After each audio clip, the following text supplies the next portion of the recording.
Fala pessoal, hoje a gente vai falar sobre o computador e o videogame do futuro.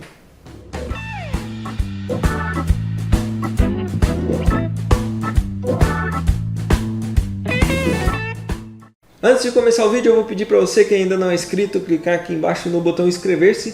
E se quiser ser notificado dos novos vídeos, clica também no sininho. Outra coisa que eu vou pedir para vocês é para avaliar esse vídeo aqui no final com um gostei ou com não gostei. É muito importante para divulgar esse vídeo, já que o YouTube tem reduzido muito a abrangência dos vídeos para os inscritos e para as outras pessoas também. Vamos começar com o básico, né? Quando eu estou falando de computador do futuro, eu estou falando de Cloud Computing ou computação na nuvem. Eu vou usar a computação na nuvem para ficar mais fácil. Esse conceito data lá da década de 60. Nos anos 60 começou-se a ter um rascunho do que seria esse conceito de computação na nuvem. E a computação na nuvem é basicamente ter um computador fora de casa, ter um computador em um servidor ou servidores externos. E para ter acesso a esse computador você precisa de uma rede, no caso você usa a internet. Você tem lá seu computador no servidor, ele vai fazer todo o processamento dos dados e você vai ter acesso a esses dados através da internet, bastando ter um dispositivo para exibir o conteúdo, seja áudio ou som que você tenha gerado no seu computador dentro do servidor. Esse conceito parece bem distante para a gente aqui no Brasil, mas como eu já disse, vem lá da década de 60. Claro que ficou muitos anos adormecido por causa da tecnologia que não tinha avançado o suficiente. Lá para a década de 90 essa tecnologia avançou um pouco e houve um retorno aí da conversa sobre a computação na nuvem. Mas foi nos anos 2000 que pegou mesmo, que começou a ser utilizada de verdade. Inclusive a Amazon foi uma das pioneiras aí a utilizar esse tipo de tecnologia. Inclusive a Amazon até hoje em dia oferece um serviço de computação na nuvem muito bom e de bastante qualidade. Mas como é comum a todas as tecnologias, ela tem seus prós e contras, eu vou falar um pouquinho deles para vocês. Um dos benefícios é o baixo custo de hardware para implementar esse sistema, visto que você só precisa de um dispositivo para exibir aquilo e o processamento de dados vai ser todo feito no servidor, então você não precisa gastar tanto com hardware assim. Outra coisa é a diminuição do custo com mídia. No caso dos jogos, a gente compra às vezes CD físico ainda, DVD para rodar no jogo, no console. Isso não vai existir, é um custo a menos que a gente tem. Mais uma vantagem é o dimensionamento de hardware. Sempre que você vai montar um hardware, no caso de um computador, você tem que dimensionar o que você quer, o que você vai fazer para ver o quanto que você vai investir nesse hardware. No caso da computação na nuvem, isso não é tão necessário, já que seus dados vão estar sendo processados em outro lugar no servidor e você não precisa se preocupar com isso. Essa vantagem traz uma outra, que é o menor custo de manutenção, já que a manutenção vai ser centralizada lá no servidor. Você não vai precisar ficar fazendo manutenção na sua casa, nos seus aparelhos. E, na minha opinião, uma das maiores vantagens é o acesso facilitado, tanto por um computador, por um celular ou qualquer coisa que esteja conectada à internet que tem uma tela para você conseguir acessar o conteúdo. E como nem tudo são flores, tem também as suas desvantagens. Um dos grandes problemas dessa tecnologia é a fragilidade a ataques de hackers. Sim, a gente já tem esse problema sem ter o servidor externo, tendo a nossa máquina aqui em casa, com acesso à internet a gente já consegue ter o ataque de hackers e outros problemas com ataques ao computador. Isso no servidor externo pode ser ainda maior. A gente tem visto vários casos aí de empresas grandes sendo atacadas, tendo informações vazadas, e isso pode ser bem preocupante. O custo, no fim das contas, também pode ser um ponto negativo, era um ponto positivo, mas se você levar em consideração ao longo do tempo, a manutenção desse sistema pode ser mais custoso do que ter um equipamento em casa, mas isso a gente só vai saber quando realmente estiver utilizando o serviço e quando a gente tiver todos os preços à nossa disposição. E outro grande problema dessa tecnologia: é necessário uma banda larga generosa, tanto em velocidade quanto em banda mesmo, em quantidade de dados que você pode fazer o download e upload. Hoje em dia a gente não tem uma limitação tão grande em alguns países do mundo, mas outros as operadoras já impõem limitações grandes ao tráfego de dados. E isso pode prejudicar muito o acesso a computação na nuvem, já que o tráfego de dados é enorme, toda a informação está passando para lá e para cá o tempo inteiro. Isso sim é um dos grandes problemas e que pode inviabilizar a tecnologia por agora. Pode ser que a gente tenha uma melhor facilidade disso no futuro.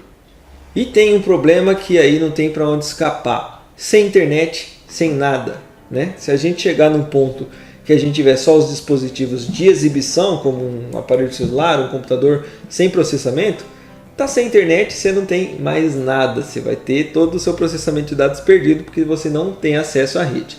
Isso é um problema que a gente tem hoje. Talvez no futuro a gente não tenha problema com acesso à internet, mas hoje em dia a gente tem e é uma coisa para se pensar. Tá, eu já entendi que esse é um conceito antigo que está sendo implementado para a gente ter nos computadores, mas e nos jogos? O que isso vai fazer diferença no meu jogo? É aí que entra a grande novidade da semana. Essa semana a Google apresentou o projeto Stadia, seja como for.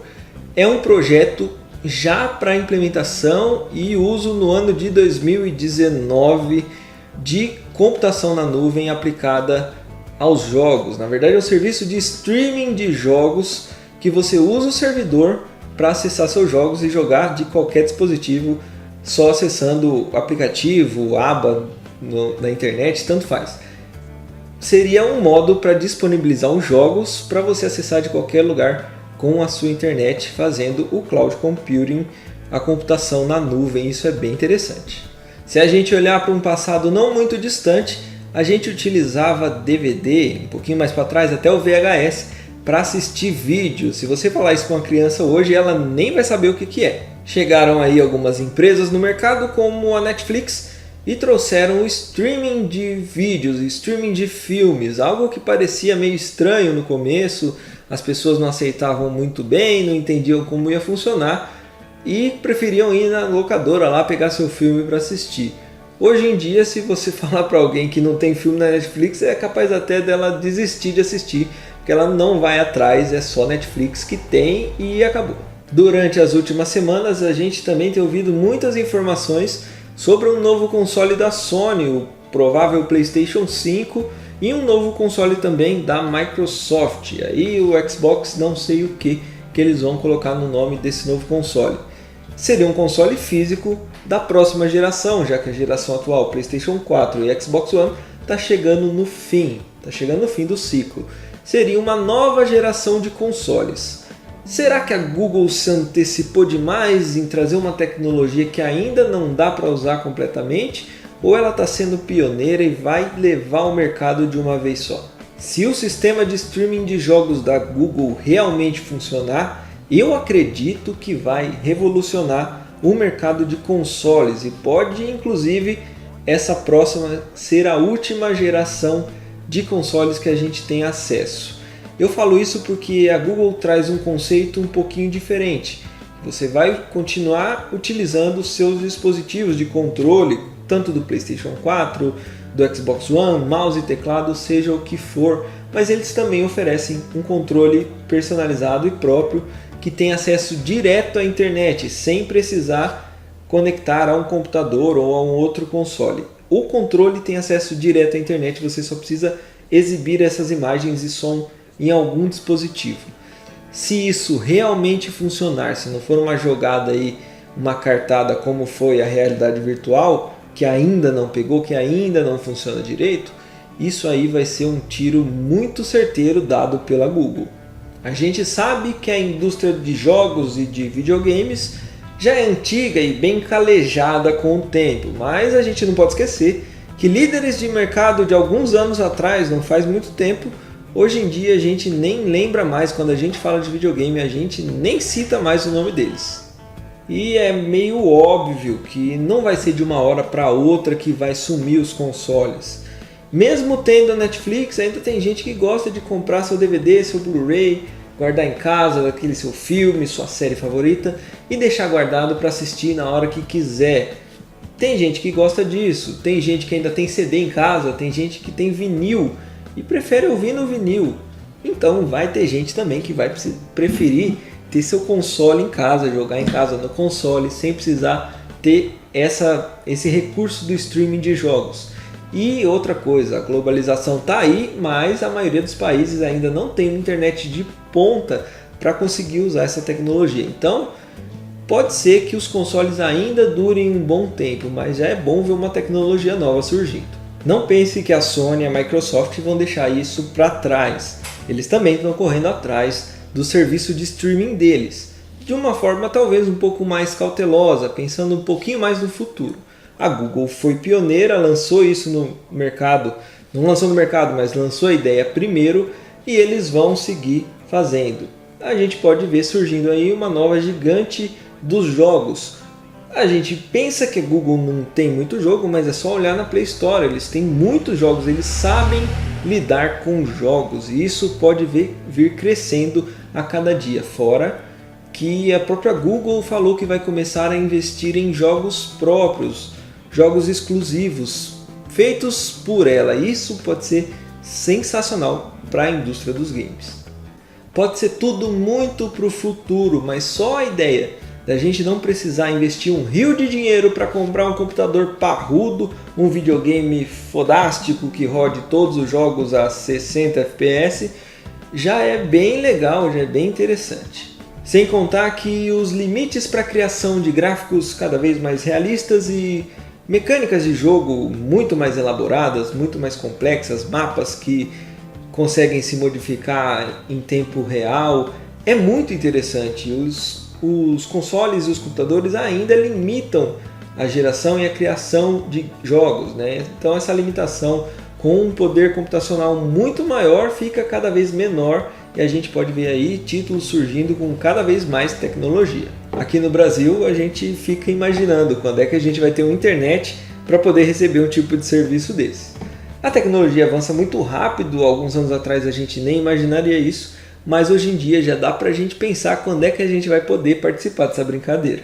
Enquanto isso ainda não chega, a gente só pode ficar pensando num futuro que pode estar bem mais perto do que parece. Por enquanto é só isso, eu quero que vocês fiquem com Deus, um abraço, até a próxima, tchau!